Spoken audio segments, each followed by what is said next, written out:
Hello, everyone, and welcome. This is the third of our 2026 Farmer Grant Q&A sessions.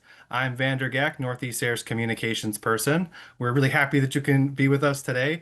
These sessions are going to be recorded and they'll be posted on our website along with a list of all of the questions and the answers. In just a minute, I'm going to hand it over to our Grant Administrator Candice Huber, who is going to be giving a quick presentation, and then we're just going to open it up into questions. It's a really great opportunity for building community understanding about what Northeast SARE Farmer Grants are. And I always want to give a shout out to our projects database, projects.sare.org. That is where you are going to submit your grant proposals, and it's also where you can search for grant projects. And so if you're looking for inspiration about what you can be doing with your project, project.sare.org/search dash projects, I'll drop it in the chat, is a really great way to look those things up. And so yeah, without further ado, I'm going to hand it over to Candice. I'm going to launch a little welcome poll, and then if you can just raise hands, drop questions in the chat, we will get to them as soon as Candice is finished with her presentation. Candice, take it away. Hello, everybody. I'm just going to share my screen here. How does that look? Does that look? There we go. Make it bigger. Great. Welcome, everyone, to our lunchtime question and answer session for the Farmer Grants, Northeast SARE Farmer Grants. I'm Candice Huber, and I manage the Farmer Grant and the Partnership Grant programs for Northeast SARE. And as you all know, we are currently accepting proposals for our 2026 Farmer Grant program. The due date is December 9th at 5 p.m. And as Vander said, I'm going to just explain a few of the basics of the Farmer Grants program, and then we'll open it up to questions. And if there are no specific questions, I've got tons of information that I can share. Emma Marks is with us today also. She's our grant program specialist, and she will be answering questions in the chat. So I'll try to follow the chat and answer those questions as well, but Emma will answer them. So if you put a question in the chat, look for the answer in the chat, and I'll try to get to it also verbally, but you can look there. Sometimes they come really fast, so it's hard to keep on top of them all. And if you have something to ask and you don't want to put it in the chat, or I'm seeing it for some reason, feel free to speak right up or raise your hand. As Vander said, we will be recording this, posting the recording and all the questions that we get from this with the answers on our website. And as always, you can feel free to contact me at any time on your own, and we can talk about any of the questions you have. So SARE stands for Sustainable Agriculture Research and Education, and it's a federally funded program through the USDA, National Institute of Food and Agriculture. There are 4 regions in the SARE program, and we are the Northeast region, serving these 12 U.S. states and the District of Columbia. So the Farmer Grant program is one of 6 competitive grant programs that Northeast SARE has. 7 now. Grant programs Northeast SARE has. I just want to mention here also that I do manage the Partnership Grant program. It's very similar to the Farmer Grant program, but the applicant is not the farmer. It's someone who works with farmers. So if you're listening and you're not a farmer, but you want to work with them, then the Partnership Grant would be the one for you. And we'll be offering that next spring. And you can find out more about that program on our website. So these are the basics of the Farmer Grant program. Farmer Grants are for commercial producers who have an innovative idea that they want to test. The projects should seek new knowledge that other farmers can use and address questions that improve the sustainability of farms. A technical advisor must be involved. The amount of funds you can request, the maximum amount is $30,000. You'll need to put together a detailed, realistic budget. And it's important to note that the funds are paid on a reimbursement basis. So you or your farm need to be able to manage the expenses up front. The projects typically run from 1 to 2 years, but the maximum is 3 years. Applicants can only submit 1 proposal per program per year at Northeast SARE. So if you have a couple of ideas, you'll want to pick the the best one, the one that you feel you'll have the most success at, the one that you're most comfortable with, and the one that you feel fits the SARE guidelines and what SARE is looking for the most. The proposal deadline again is December 9th at 5 p.m. and all proposals are submitted online. And you can find all the instructions, all the details in the call for proposals. So we recommend that's the very first thing that you do is read the call for proposals so you understand what we're looking for and what you'll need to do to be able to apply. So the main goal of the program is to help other farmers in the region. So for your proposal to be competitive, you want to demonstrate that your project will benefit sustainable agriculture. And you can use our outcome statement to address that. And that is, Northeast agricultural communities honor the holistic connection among land, water, air, and all living beings. Agriculture in the Northeast is sustainable, so that all farmers and farm employees can steward resources to ensure sustainability, resilience, economic viability, and a high quality of life. The project should also address SARE's legislative priorities, and that is soil health, or those are soil health, conservation of natural resources, water quality, farmer health and safety and quality of life, livestock health, and farm labor. Those are the legislative priorities. If you really look at them all, it really just, all kinds of topics qualify. So as long as it will help sustainable agriculture in our region, your topic will most likely be eligible. Farmer impact is important also. Projects having a significant impact or impression on farmers and farming communities is critical. Impact can be social, economic, or environmental. So for example, it can be, how does research support the farmer or farming communities' livelihoods? How does the research build strong economies through local trade? Or how does the research improve crop production or livestock production? So for impact, replicability is important. Replicability is the ability of another farmer or farming community to obtain similar results when applying the same method or methods. In other words, another farmer can utilize the results of the research to benefit their own farming practices or behavior. Innovation is also important. Innovation is defined as the development or adoption of new concepts or ideas and the successful exploration of new ideas. The results should improve the welfare and well-being of the individual farmers and the farming communities and be reproducible.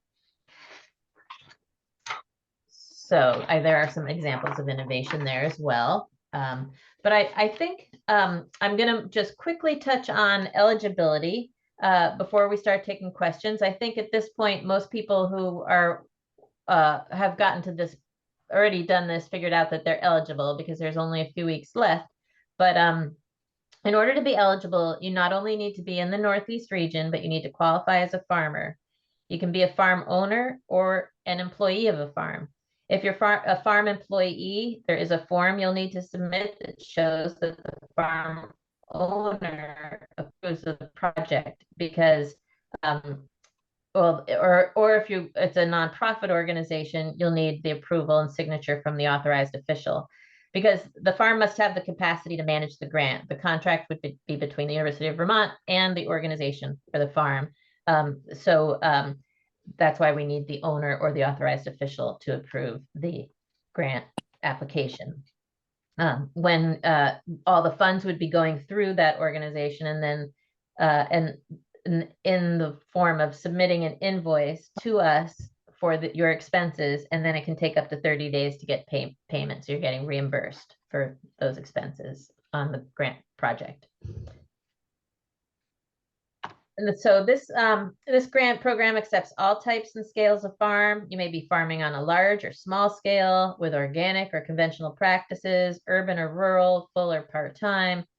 But the farm that you own or work on must be a commercial operation with an established farm income of at least $1,000 per year. And we use the definition of a farm, the USDA definition, any place from which $1,000 or more of agricultural products were produced and sold, or normally would have been sold during the census year.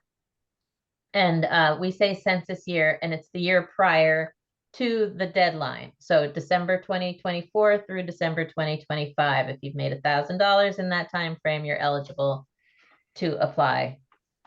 On our website, we do have a document that explains this further, and it actually provides examples of what qualifies and what doesn't. You don't need to show your profit to us when you submit your application. You're signing off that you meet that definition of a farm.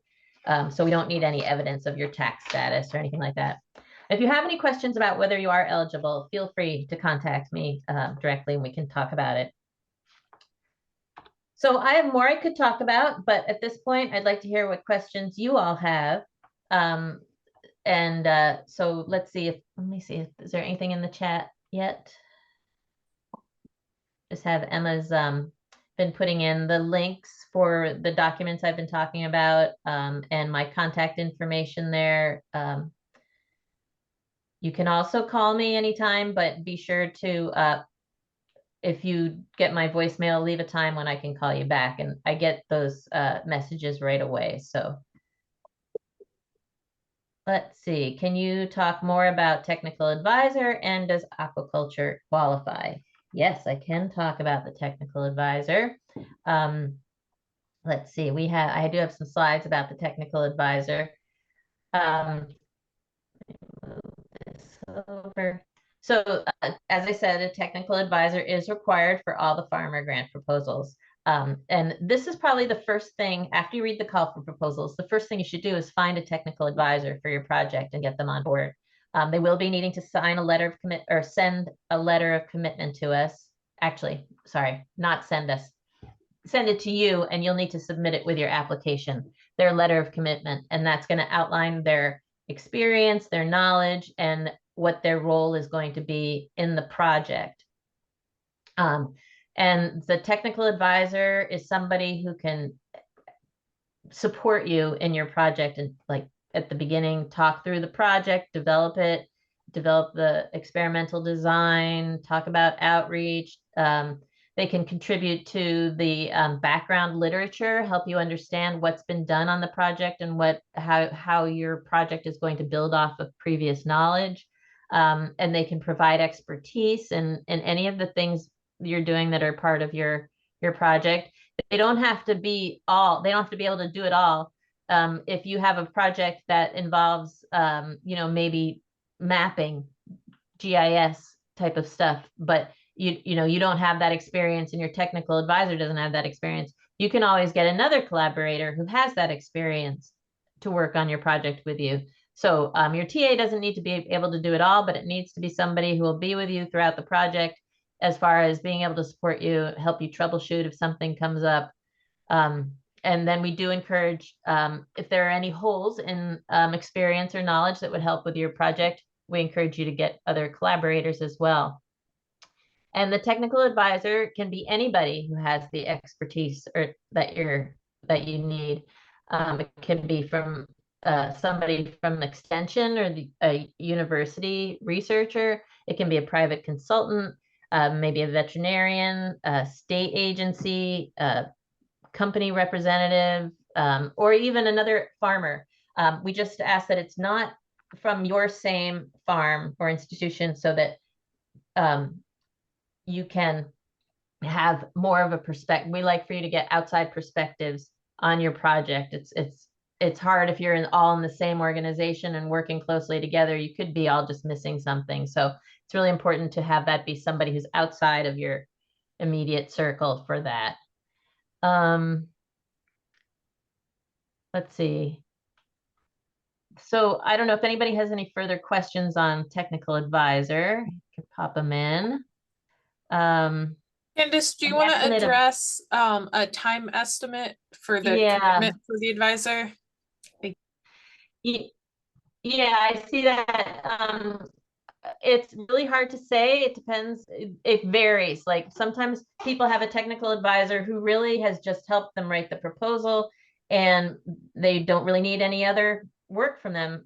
So it's minimal, maybe a few hours, but some people really use their technical advisor to help them figure out things throughout the project, maybe even help them with outreach, maybe even help them do part of the work, which, maybe like identifying bugs or, doing sampling of a certain special way. And so you can actually pay the technical advisor from the project. So you can include them in your budget as a consultant, and they would then you can pay them like an hourly wage, or sometimes a flat fee. But a lot of times technical advisors, especially if they work for a university or a state agency or something, they'll perform these duties without asking to be compensated. But it's perfectly fine to write them into your budget and compensate the technical advisor. And as far as the time goes, it's really dependent on your project. It could be a little, it could be a lot.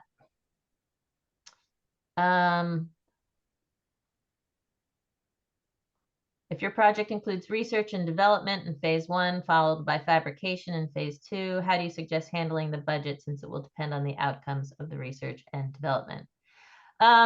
So that is, you have to make some decisions there. You have to plan for, in the budget, plan for what you think is going to happen, what you want to be able to do with after phase 1.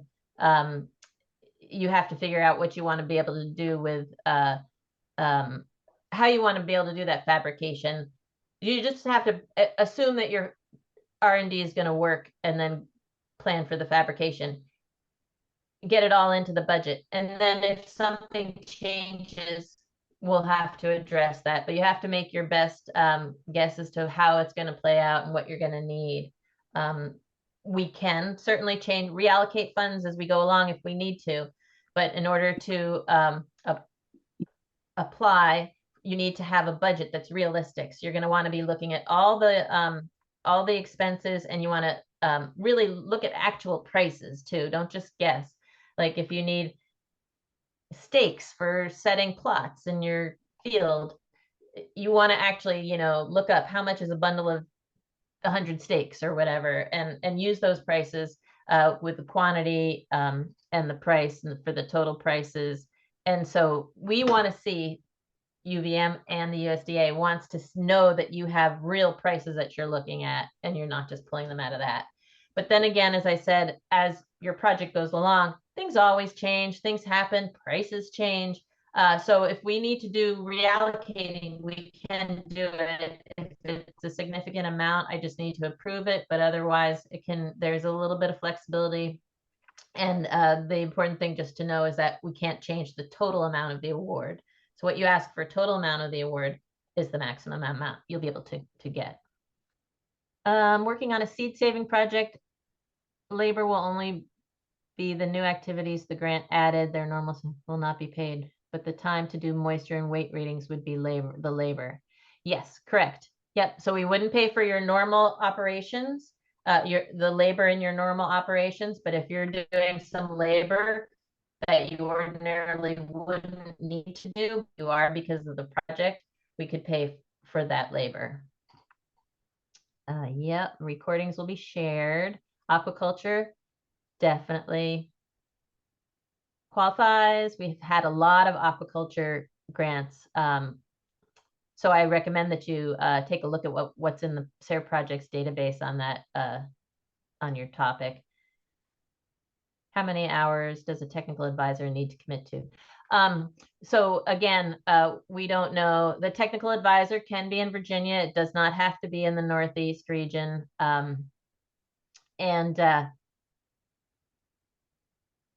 There is a document on our website that describes the role of a technical advisor. Maybe Emma, you could pop that one in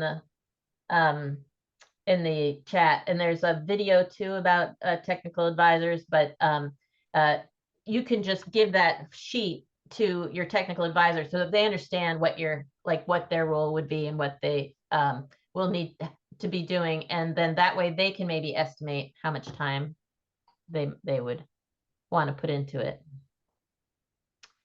Very small farm, so our site works best for demonstration of concept purposes. Test the impact pepper maggot over 2 years. But isolating the outstanding factors is tricky. Is this an acceptable scope?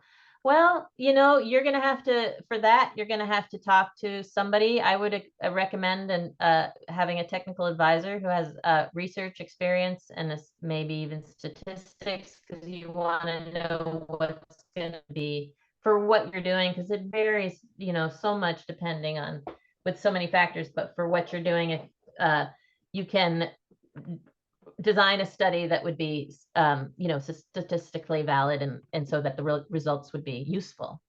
But so that would be something that you would need to talk, we would want to talk with a technical advisor about. Certainly, demonstrations of concept is an acceptable project. Our concept would involve retrofitting a current structure with new plaza and that's well, no, yeah, that would be, if you're using that current structure, that high tunnel in your normal operations, we would not pay for that improvement. If you need it specifically for what your project is and you weren't normally going to be needing to replace it or to use the different the different retrofitting that you're doing, we could possibly pay for part of it. Depends on the useful life of the item. Covering would probably be, you know, I don't know even if that is 5 years. And then we'd have to, what's the word I'm looking for? Prorate it. Yeah, prorate it. By company representative, someone that the farm is working with as part of the project.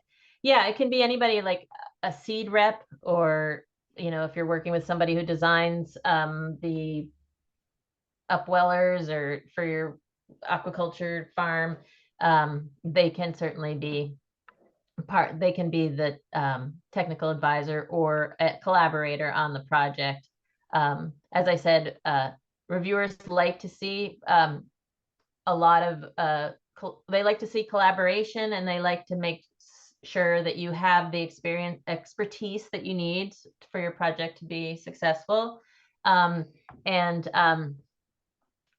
They also will look at if it's a company representative. If you're working with this is getting a little in the weeds, but if you're working with a product, they don't want to see a big conflict of interest in there. So if it's if you're testing seed and you're testing seed for a seed company, specific seed company, and the seed company representative is your technical advisor, seems like there might be some bias in there. So you would want to have something else in there to balance that out if that's the case, or use somebody different. Hydroponic operation. We wouldn't fund just setting up a new location for a business.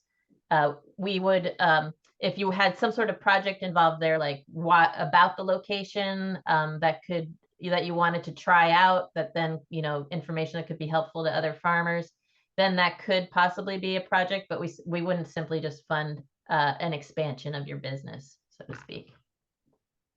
And Candice, Karen's got a follow-up there, and then we do have a hand up as well. But for Karen's one, I'm also curious. I know that capital infrastructure is but what does the process look like for funding for livestock care during I know there's IRB considerations, but Oh, yeah. are grantees able to generally fund for the storage of livestock animals that are related to the project? So if you are a vegetable farm and you want to start having sheep so that you can well, so if it's just to expand your business, we wouldn't fund that. But if it's to diversify and there's something innovative about the way you're doing it or what you're doing, then it could be an acceptable project. And so if you don't have like a barn for those sheep, say, we wouldn't fund a permanent structure, as we've somebody else mentioned before, but we would, if you needed temporary fencing as part of the project, we could do that, but not like build a barn or put up a permanent fence. Those things wouldn't work. And then there is, if you are working with livestock, if they're involved in your project in any way that they will be touched, handled, affected by the work that you're doing, you'll need to fill out the livestock part of our application. We have human subject research and livestock research that both require reviews to make sure that they are follow the lines for human welfare and animal welfare. Let's see. So we have a hand up. Meow Chanji. I'm sorry, I'm probably not pronouncing that well at all. I don't know. I cannot see my camera. Yeah. So I have the first of all question. I did get a grant 2 years ago, so it's ending this year. From what you described, this doesn't affect my new application, right? So I still qualify to get a new. And my second question is about a technical advisor. So I just look at what you shared. Like I have an experienced farmer, so she can serve as one, although she technically may not be too much tied to the subject. Like she's an experienced farmer, very experienced. Yeah, that's okay. That's fine. When you fill out the project team section of the application, you just want to describe how they will be supporting you in your project. And reviewers are just looking to see that this technical advisor has appropriate experience that you will need to that will help you with your project in any way. So it doesn't have to, maybe the things that the technical advisor can help you with are different than the parts of the project, but that's okay. As long as reviewers are comfortable that you or your technical advisor or somebody that you're collaborating with, that you've brought in as a collaborator, has what is needed to perform the project. So I have another question is, I think about this project for many years, and then I have a technical background because I was in the laser physics spectroscopy, so I'm trying to bring a new material which you can use like this Chinese okra to wash dishes mainly, and then I think I know the people in the University of Maryland, they do similar Raman spectroscopy. They can study the material. So one part of it, I want to bring this material for the University of Maryland, the Department of Physics. I used to have my office mate work over there, so I know a contact. So would that be too technical for this, or can I just budget a little bit so I can bring the sample in? They can study this material to see why this natural material is doing so well compared to the plastic. They do the function, but they are natural. So that's kind of my goal, is trying to use a natural material for washing dishes instead of use a plastic material. So can I incorporate that into it? For washing dishes? So yeah, I'm trying to use this. So we've been using like the Chinese okra for in China. We use it for wash dishes. It's washed extremely well, so much better than plastic. And I hate a plastic sponge to wash dishes. And then many people don't use it. And then this sponge can be used for many other uses. A lot of people you use it to take showers, right? Use it as a loofah. And they can also put it underneath your feet to absorb that. So it's so good. I want to propagate it so people all use this new material to wash dishes, to get rid of all the plastic. But I want to fundamentally, I know they're fiber interconnected. So if we look at their spectroscopy, compare with the plastic one right now, they work very well, but the natural one work very well. I want to do a comparison to convince people the reason this natural one work very well, because, yeah. So in relation to agriculture, are you talking about growing the material or yes, grow the material? We need to instead of growing, we need to do a little bit processing, very little, minimal processing. Yeah. So that would be acceptable topic. Is that what your question is? If that's so I think, I don't know whether I can budget a little bit, for example, to pay for the university to take a look, get a spectroscopy to study, compare the material, the natural one and the synthetic one, and then can I budget some money for that? I guess that's my question. Oh, so you wanna have the University of Maryland do the testing of the materials? Yes, it's just one part of the project. I just see. I know it's works extremely well, and I think there must be a scientific reason behind it, and the material how it even may not even need a legal expert, just something like they can look at it. I used to be at the Texas University. Yeah. Our department do a lot of a project with the agricultural community, and then we do a lot of like spectroscopy for those people, and then I'm just trying to see. Yeah. I mean, it's not necessary. Like in reality, I know it is. I just want to have some scientific backup to back up my reasoning. Yep, I don't know. Yep. So if your project is if you're going to use the University of Maryland to do some testing for you, that's fine. You could put them in as a subcontractor, and you'd need to have their scope of work and everything right, and their own budget for what they're doing as part of your project. If that's the bulk of the project, I would say reviewers will not look at that favorably. They would suggest that University of Maryland, somebody from the University of Maryland, apply for a partnership grant and partner with a farmer on doing that. But if you're going to be testing things about growing the material and then having University of Maryland do some testing that's just going to be a small part of your project, that's fine. Okay. Sure, if Okay. you want, you can talk. We can talk outside of this to clarify that more if you need it. Okay, I have a last question. Last time when I read the proposal, we have Maryland have a local contact. He helped us a lot. Do we still have a local contact in each state? Yes, each state has a SARE representative. We have state coordinators in each state, and you can find those on our website. I'm sure Emma can pop in the chat the link to that. Okay, thank you so much. That's all my questions. Let's see, we talked about capital. Okay, yeah, and send me an email or call me if I didn't answer them completely, or if you have more you want to talk about. Okay, thank you. Bye-bye. Let's see, growing in crates permissible, growing in indoor structure, and Emma answered that. Yes, we fund all kinds of growing. Soilless medium, yep, we funded that before. Got those. Is it acceptable if this grant only covers a portion of the project proposed, like 50%?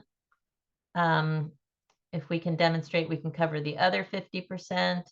And yeah, I don't see that Emma answered that one, so I'll answer that. Yes, it is acceptable if the grant only covers a portion of the project. There's a place on the proposal where you can say other sources. I forget what the exact wording is, but you can put in if you're going to be relying on other sources for funding or major parts of the project.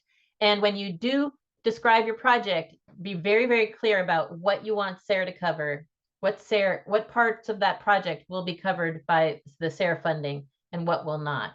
Because reviewers will want to be really clear about what you're asking to be funded for, and they're going to want to be really clear that the other parts that you're not asking funding for are going to be taken care of.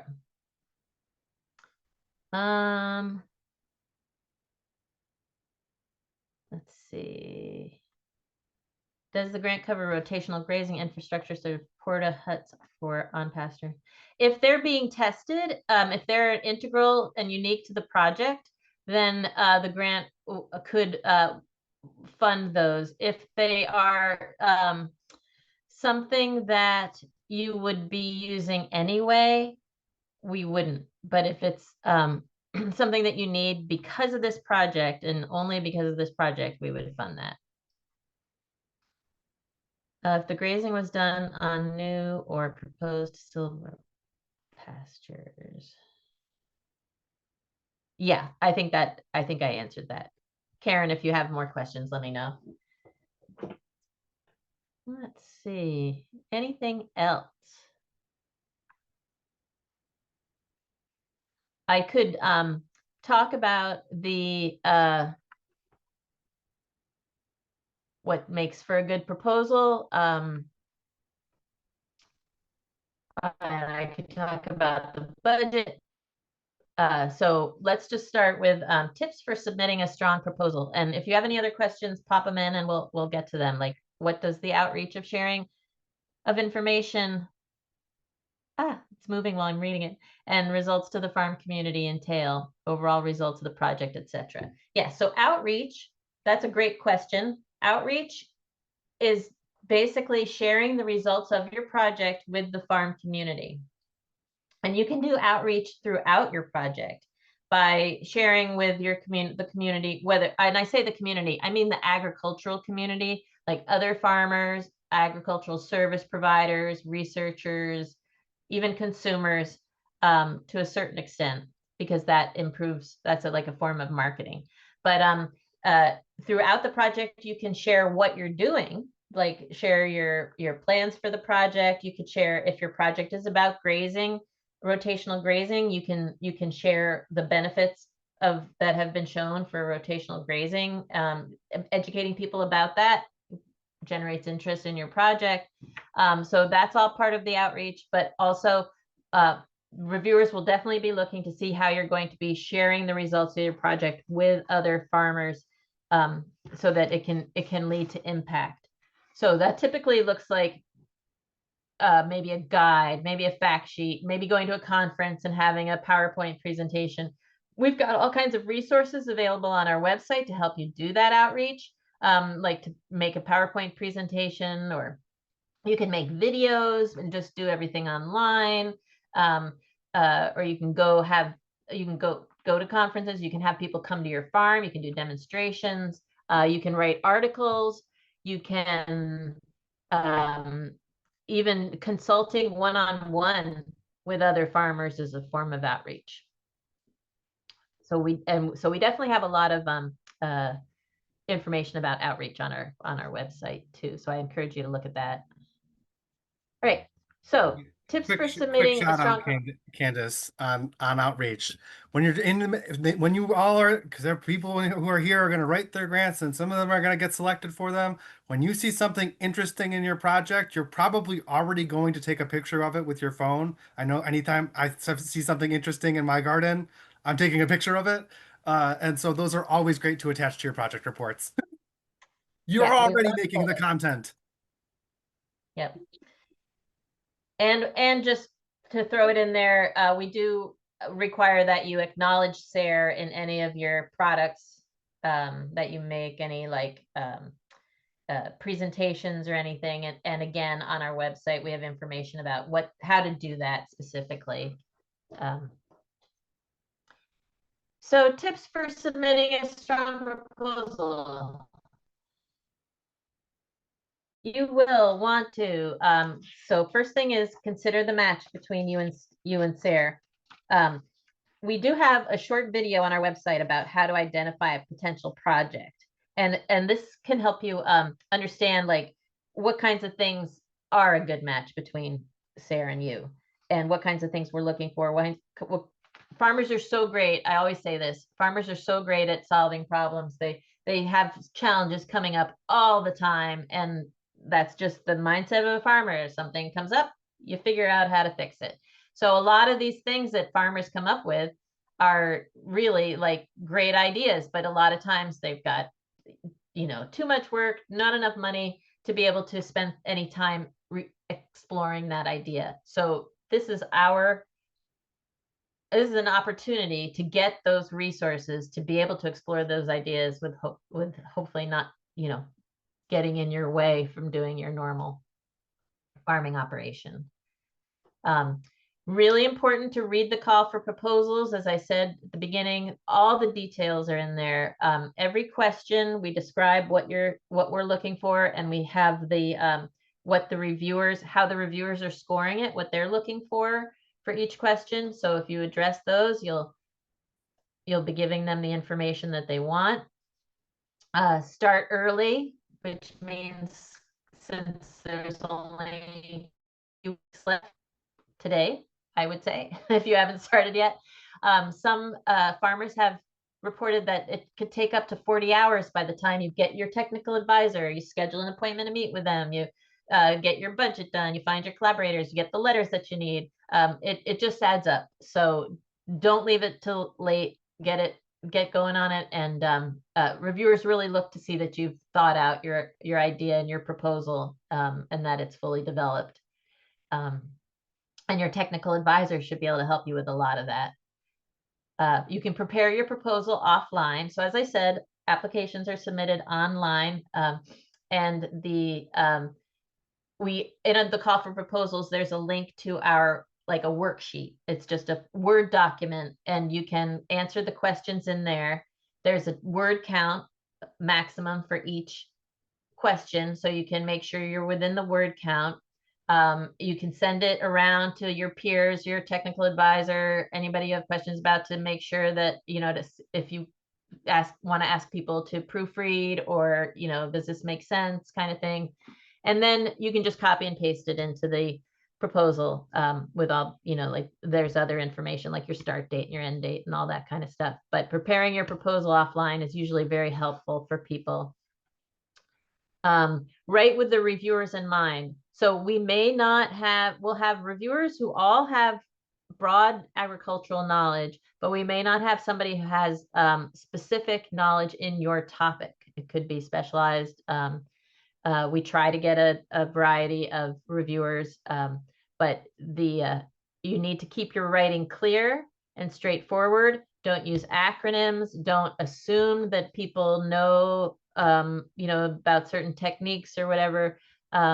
Just avoid jargon, and try to be as clear as you can. So reviewers, the less guesswork reviewers need to do, the easier it is for them to assess your proposal. And in my experience, it's easier to have a positive view of a proposal if you're constantly struggling to, well, I don't really know what this means or that means.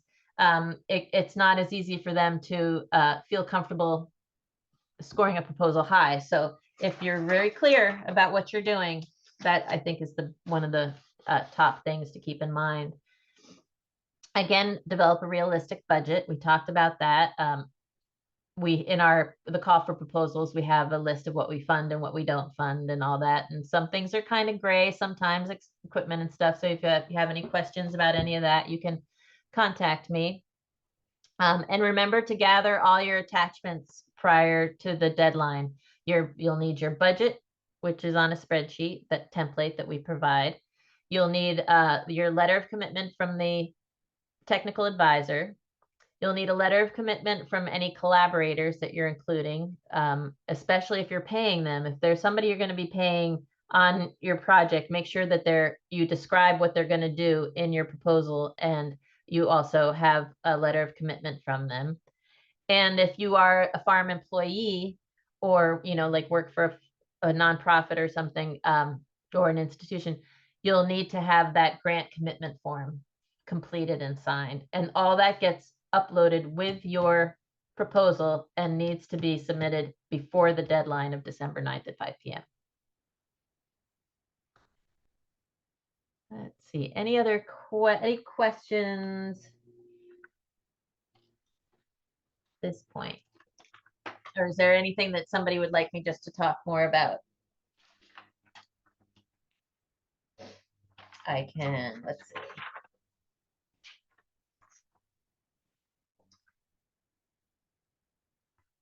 We do have a lot of resources on the website.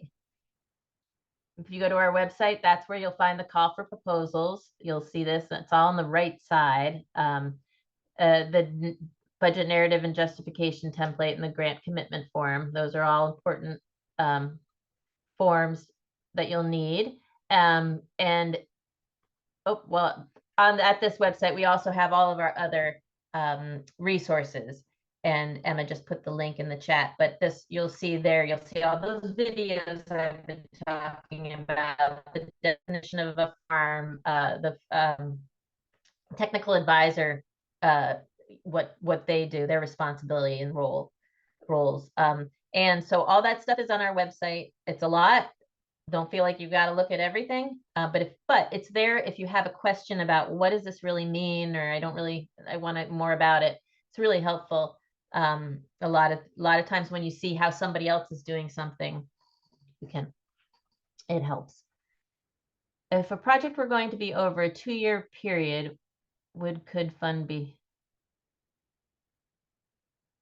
spent over a 2-year? Could funds be spent over a 2-year period? Sorry, I had my something on covering up part of that. Yes, the funds can be spent over a 2-year period. So the project, you'll have your budget for the project. If it's 1 year or 2 years, it doesn't matter. You just put it all into your budget. And for instance, if you have, you're doing some trials of the first summer, but you're doing them again the second summer, so you're going to need to make more, expenses in that second summer. That's absolutely fine. We just look at the whole 2-year period. So we need all your expenses for that 2-year period in the one budget spreadsheet. And we recommend that you pay for the stuff as you need to buy it, or you need to make your purchases. And then you send us an invoice so that we can reimburse you for that expense. And it doesn't matter like where in the project that is. We ask that you submit invoices as you can do it as frequently as monthly if you want. We recommend quarterly, but sometimes if you don't have, like, sometimes people have budgeted travel to go to a conference to present their results. That's not going to happen until the end of the project, close to the end of the project. So that would be then after they've paid for that is when they could submit for reimbursement. At the end of the project, we do hold back the final 20% until the final report has been submitted and approved. So you can spend all your money up front. You just won't get the 20% until the project is finished, or you can space it out and spend it just like whenever you need it in the project, and then just keep in mind about that final 20%. So if your project is funded, and I'm just going to talk a little bit about what happens then. Like, what are you getting yourself into, basically? You, the farm applicant, you're considered the project leader, or what we also refer to as the PI, which is the principal investigator for the project. For farmers, we do service contracts, and they are more of a, so for individuals, we would contract with you as an individual if you needed that, or like if you had your own business. If you're an employee of another organization, we would contract it with that organization. So they would be the ones ultimately responsible for anything having to do with the project. But as the farmer project leader, you'd be our point of contact for all aspects of the award. So I would be emailing you like about budget changes or budget, things, or if you reminders to do reports, that sort of thing. And you would contact me if you needed to change anything or you had any concerns about anything. You would be the one managing the project, making sure that it's sticking to the plan of work and the goals aren't changing. You'd want to be the one managing the budget and invoicing. Sometimes people have other people who do that. That's fine, but you're the one who I would talk to about that. And then there are reports that we require an annual progress report. It's due January 15th each year. The project is active. And then we require a final report, which is due within 30 days after the project end date. And again, I talked about how we do hold back the final 20% of the award until that report is completed and approved. Let's see. If a project were going to be, let's see, we did that. Yep, Emma gave you that information. How can we determine that our project has not been done before by a previous SARE grant recipient? That's a good question. Emma put in the link in the chat, the link for our database, projects.sare.org. And you can go there and you can put in Northeast. You can choose the Northeast region. There's some drop-down menus so you can filter it, but also you can put in keywords. So if you're doing a project on rotational grazing, you can put, choose Northeast. You can put in grazing or rotational grazing and see what comes up. And you can see what is there that's been done through SARE. And sometimes, maybe what you're doing is not innovative for the, a certain area in our region, but maybe up in northern Maine or something, they haven't been doing something that's already common practice down in West Virginia. So that would be considered innovative, and that could be a project. So if your audience is new, like if you're presenting something to a new audience, that's innovative. That's acceptable as well. But yeah, definitely for all projects, I definitely recommend you look at our database and see if there's any information there on the topic that you're proposing. And also other areas, reviewers do like to see that you have some knowledge of what's been tried and how your project could build off of that. Yeah, Emma put that in there. Good, thank you. Want to see. So I talked about this is just going to talk a little bit more about the budget. We do as I've talked a lot about it, about how we want to have a realistic budget of what you're going to be needing for your project. And it's really important to actually really think it through, because there's nothing I've seen than when somebody gets into the middle of a project and they're like, oh, we didn't think we needed that. So, or it's not that they didn't know that they would be needing that, but they just didn't think of putting it in the budget. And then it makes it difficult. So this is a way for you to be sure you're going to have the money you need to be able to do this project. You're not going to get into the middle of something and then have surprises. Usually people do, but to the best of our ability to be able to make sure that everything's going to be covered. And it's kind of the same thing with our proposals. We ask these certain questions, and it's a way for you to really, the more you think it through, the more you develop your proposal, the easier your project's going to be, because you can just use it like as a recipe, a guide for what you need to do.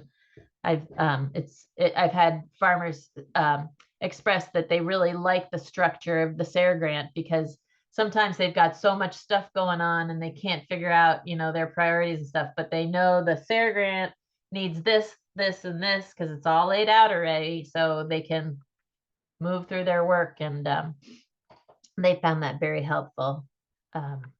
So for the budget, this is just an example of what you're going to be needing to do. So for instance, down here under materials and supplies, I don't know if you can see that, but for cover crop seed, we're looking to see, have you really estimate what you're going to need. You would need, so here, this is actually missing some language. We would want to know why you need the cover crop seed here, like for flags for marking plots, 25 per bundle, 4 bundles, $12.99 each, for a total of $51.96. So that's what we're looking for, those kinds of numbers. And again, there's flexibility there. So don't feel like you're committing yourself to something that's, if you're worried about, a lot of people are worried about prices going up and that sort of thing.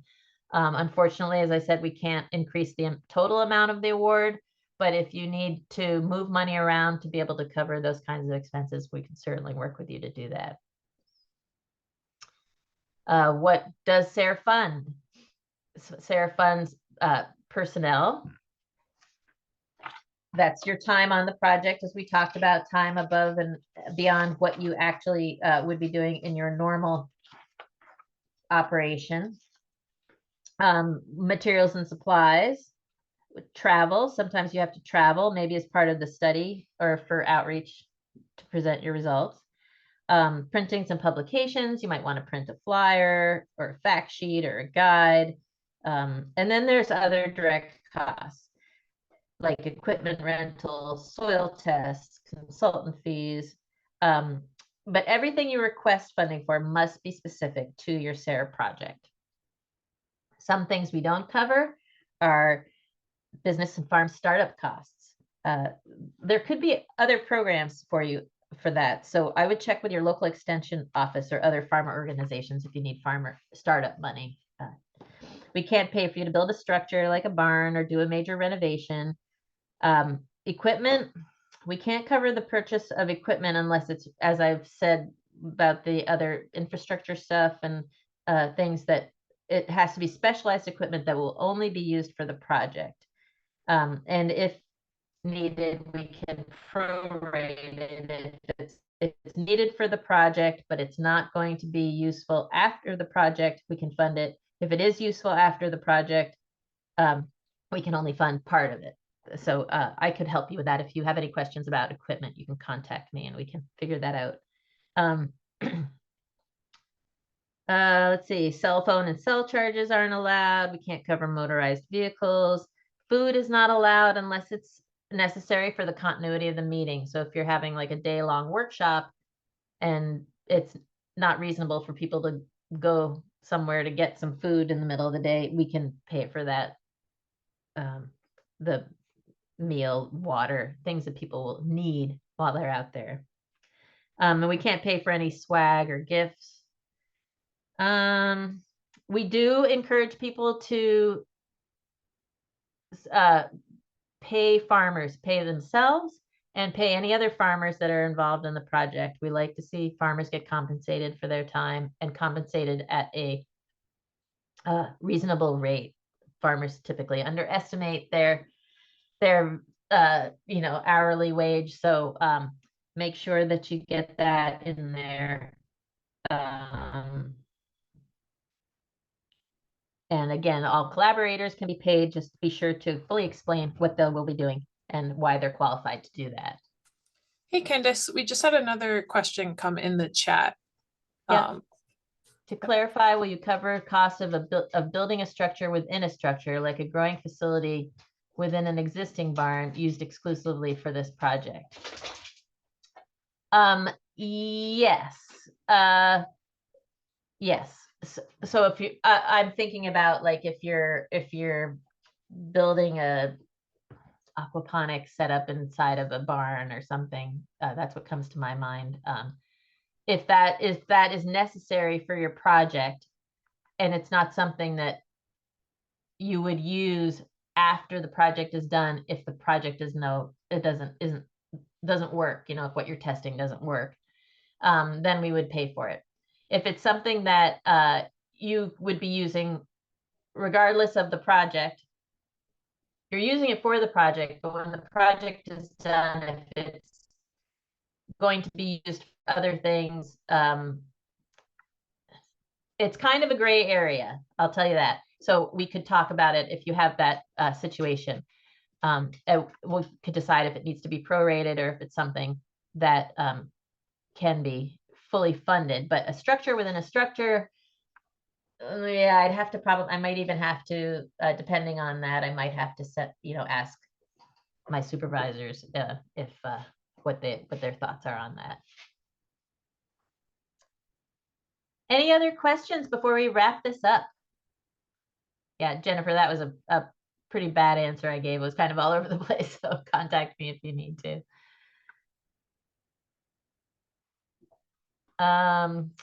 Great, so I just wanted to put up my contact information one last time.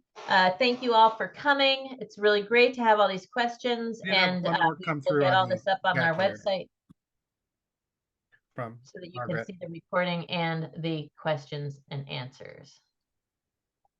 And if you would like, you can contact me directly or come back next week for our last question and answer session.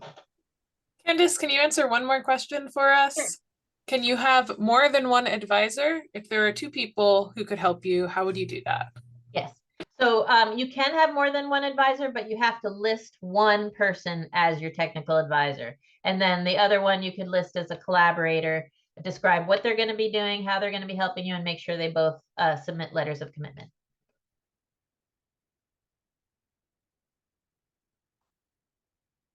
Great. Well, thank you, everyone. Enjoy the rest of the day.